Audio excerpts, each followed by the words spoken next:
বন্ধু, হিন্দু ধর্মগ্রন্থ অনুসারে ভগবান শ্রীকৃষ্ণ হলেন ভগবান বিষ্ণুর অষ্টম এবং পূর্ণ অবতার। তিনি দ্বাপর যুগে এই ধরাধামে অবতারিত হয়ে সমস্ত বিশ্বের মানুষকে শ্রীমদ্ ভাগবত গীতার মাধ্যমে তার জ্ঞান দান করেছিলেন। আমরা ভগবান শ্রীকৃষ্ণের বিষয়ে বিভিন্ন সময়ে অনেক কিছুই শুনেছি বা জেনেছি, কিন্তু চর্চার অভাবে তা বেশিরভাগ মানুষই বেশিরভাগ সময়েই ভুলে যায়। তাই আজকে আমি আমার এই ভিডিওর মাধ্যমে ভগবান শ্রীকৃষ্ণের বিষয়ে এমন কিছু জানা এবং অজানা তথ্য আপনাদের সামনে তুলে ধরলাম, যা হয়তো আপনারা অনেকেই শুনেছেন কিন্তু মনে রাখতে পারেননি। তাই আপনাদের কাছে অনুরোধ, সমস্ত ভিডিওটা মন দিয়ে শুনুন। আশা করি আপনাদের ভালো লাগবে। বন্ধু, অদ্ভুত অথচ বাস্তবের আরও একটা নতুন এপিসোডে আপনাকে জানাই স্বাগতম। আপনি যদি আমাদের চ্যানেল এখনো সাবস্ক্রাইব না করে থাকেন, তাহলে ঝটপট আমাদের চ্যানেল সাবস্ক্রাইব করে নিন। আর আমাদের চ্যানেলের সমস্ত ভিডিওর নোটিফিকেশন সবার আগে পাওয়ার জন্য পাশে থাকা বেল আইকন প্রেস করতে ভুলবেন না। তাহলে চলুন শুরু করা যাক আজকের ভিডিও। শ্রীকৃষ্ণ ছিলেন দেবকীর অষ্টম সন্তান, আর শ্রী বলরাম ছিলেন দেবকীর সপ্তম সন্তান।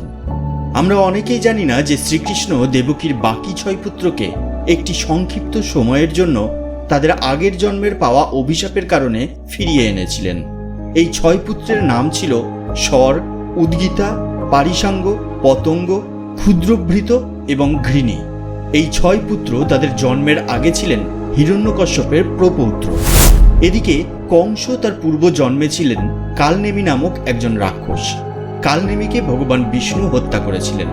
দেবকীর এই 6 পুত্র তাদের পূর্বজন্মে কালনেমির 6 পুত্র ছিল এবং তারা এক বিশেষ কারণে হিরণ্যকশ্যপ কর্তৃক অভিশাপ পেয়েছিলেন যে তারা তাদের পিতার হাতেই নিহত হবে। তাই কংস তার এই জন্মে দেবকীর 6 পুত্রকে যথাযথভাবে হত্যা করেন। কালনেমির 6 পুত্র হামসা, সুবিক্রম, ক্রুধা, দামান, রিপুরমর্দন এবং ক্রোধান্ত নামে পরিচিত ছিল।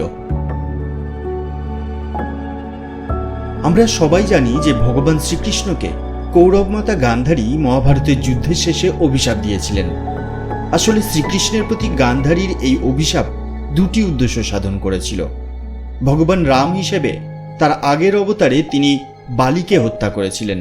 তিনি বালির বিধবা স্ত্রী তারাকে আশ্বস্ত করেছিলেন যে বালি তার পরবর্তী জন্মে এর প্রতিশোধ নিতে সক্ষম হবে।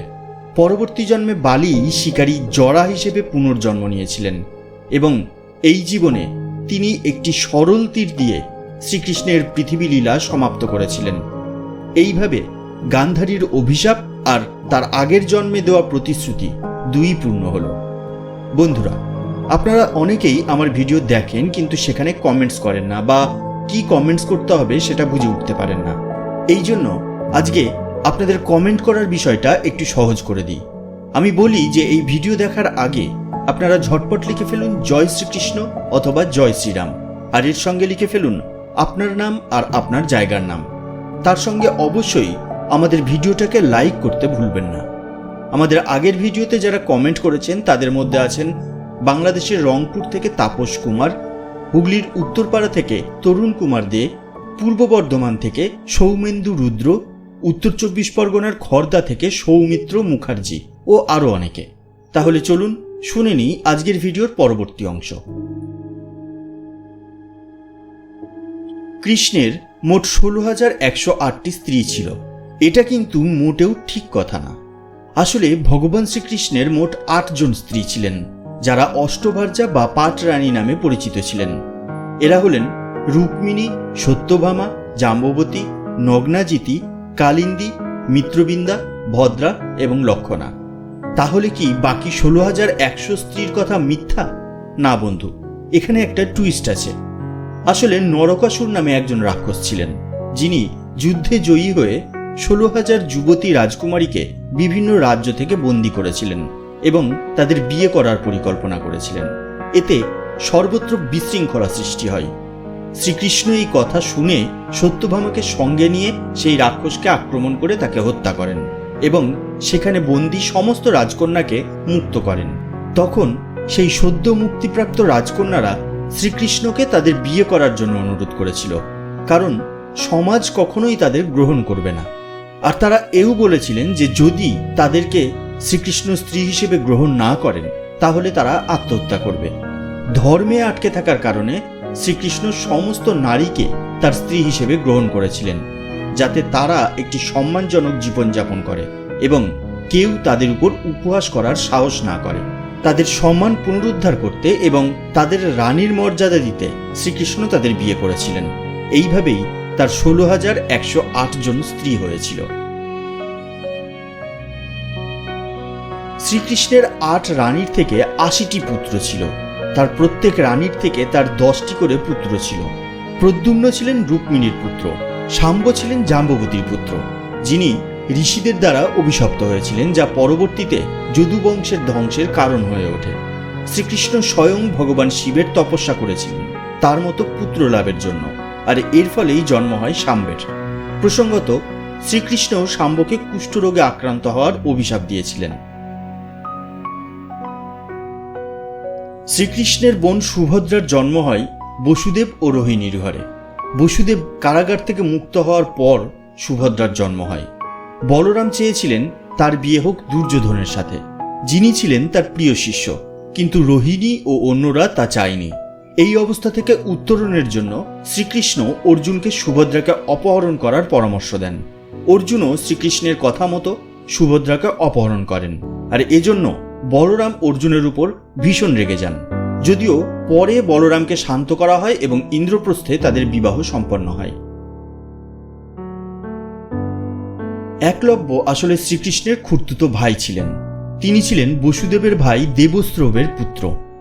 বিশেষ কারণবশত তাকে শিশু অবস্থায় বনে রেখে দিয়ে আসা হয়েছিল এবং একজন নিষাদ রাজা হিরণ্যধনু তাকে পেয়ে লালন পালন করে বড় করে তুলেছিলেন।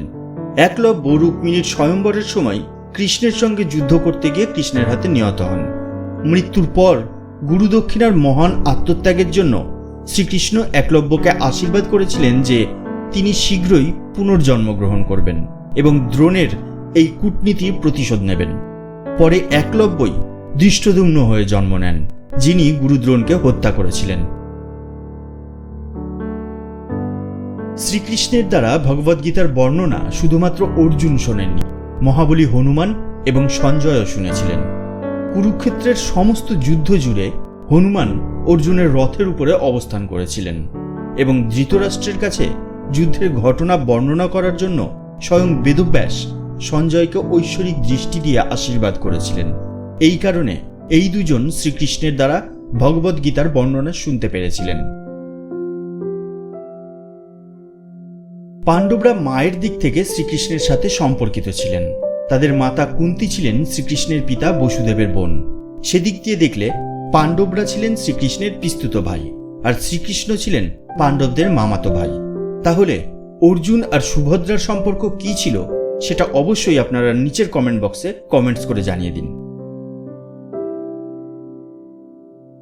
শ্রীকৃষ্ণই প্রথম ব্যক্তি ছিলেন যিনি কর্ণকে তার জন্মের রহস্যের সম্পর্কে জানিয়েছিলেন। তিনি হস্তিনাপুরে থাকাকালীন কর্ণকে এই সংবাদ জানিয়ে তাকে যুদ্ধ থেকে দূরে থাকতে প্ররোচিত করার চেষ্টা করেছিলেন।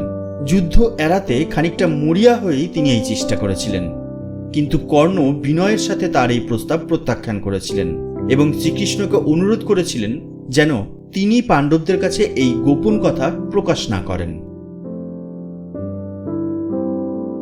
ঋষি দুর্বাসা কৃষ্ণকেও তার অভিশাপ থেকে রেহাই দেননি। একদিন দুর্বাসা ক্ষীর খাচ্ছিলেন, সেই সময় কৃষ্ণও সেখানে ছিলেন। বিশেষ কারণবশত ঋষি দুর্বাসা শ্রীকৃষ্ণকে তার শরীরে সেই ক্ষীর লাগানোর নির্দেশ দেন।